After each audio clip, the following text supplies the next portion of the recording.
Hey guys, Janelle here from JanelleEmma.com, and today I wanted to talk to you about how to follow up with those ones that say they're interested but they never actually commit or purchase a product or, purchase a business, become a business partner and that sort of thing. So does this annoy you? I know it does for me. You get the ones who sit there and say, yeah, this is really cool, it sounds really awesome, the comp plan sounds amazing.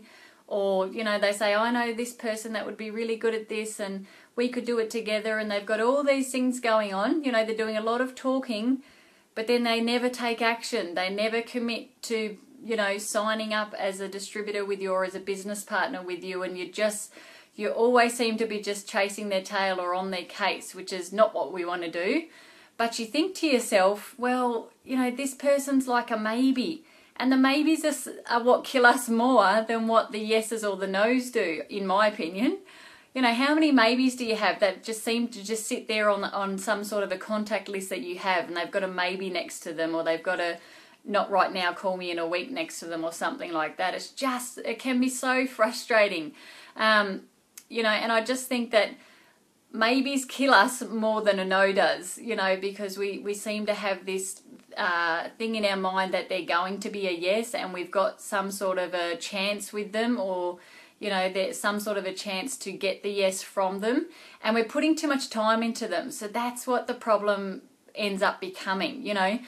You want to respect your time, and you want to respect their time as well, obviously, but you need to be putting it out there that you've got more people to talk to, and making sure you put it in your own mind that there's more people you should be talking to, instead of putting all your eggs in that one basket and hoping for that maybe to turn into a yes. So, what do you think that we should do? Have a think to yourself. What is it that you think that you would rather do than be sitting there waiting for that maybe? And obviously, if you've been following up with them for, say, 3 to 4 times, and they're still saying that it's great and the comp plan's amazing and that they are going to sign up, but they never actually commit, what are you going to do about that? There's got to be a way that you get out of that or get around that and move on.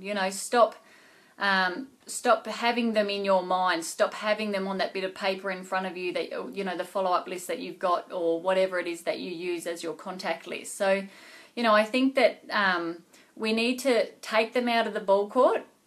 We need to give them the answer themselves, ourselves, so make sure we make the decision for them. I just think that we need to make that decision for them and get them out of our head. So you could say something like, hey, I've followed up with you a few times now. I can see that you seem interested, but I'm not really sure that this is a fit for you because I haven't actually got an answer from you.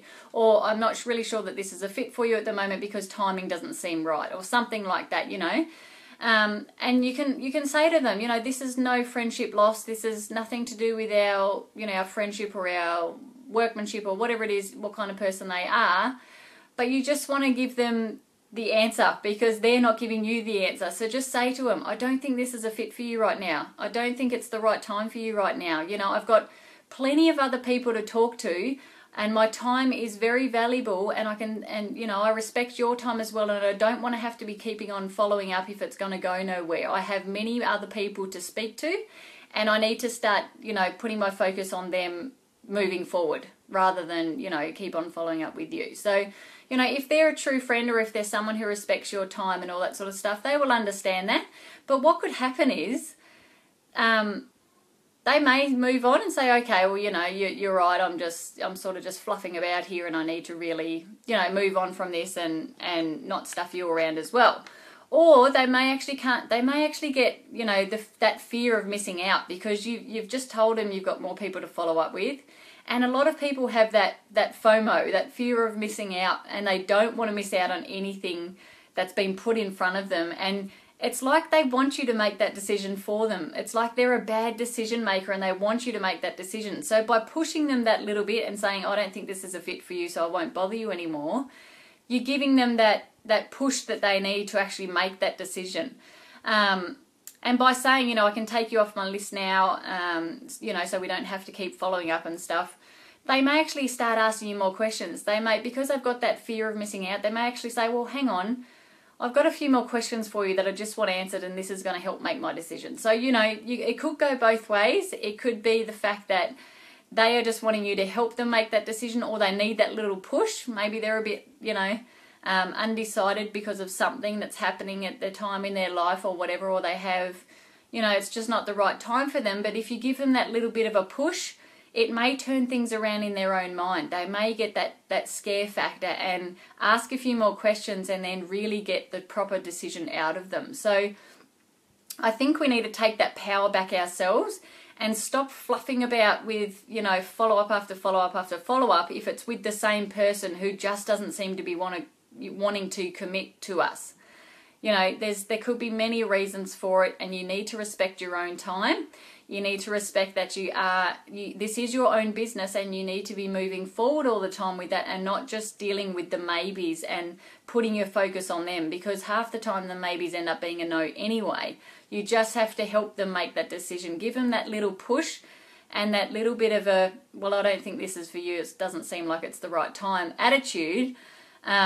Do it in a respectful and professional way, and of course that's going to help them either push them to say, yeah, well, you're right, it's not, or say, hang on a minute, I feel like I need to ask you a few more questions before I say yes, so it could go both ways. Please try that out and see if it works for you. I know I have a few maybes myself that I'm going to use this on, that have been maybes, for the last 3 or 4 months even. So we just don't want to have those hanging there and sitting there, taking up time in our head and taking up precious, information that we can give out to other people. We know that network marketing is an amazing industry, and we know that what we have is very special. Doesn't matter what company we're in. So go and find the ones who actually are dying for this. Find the ones who,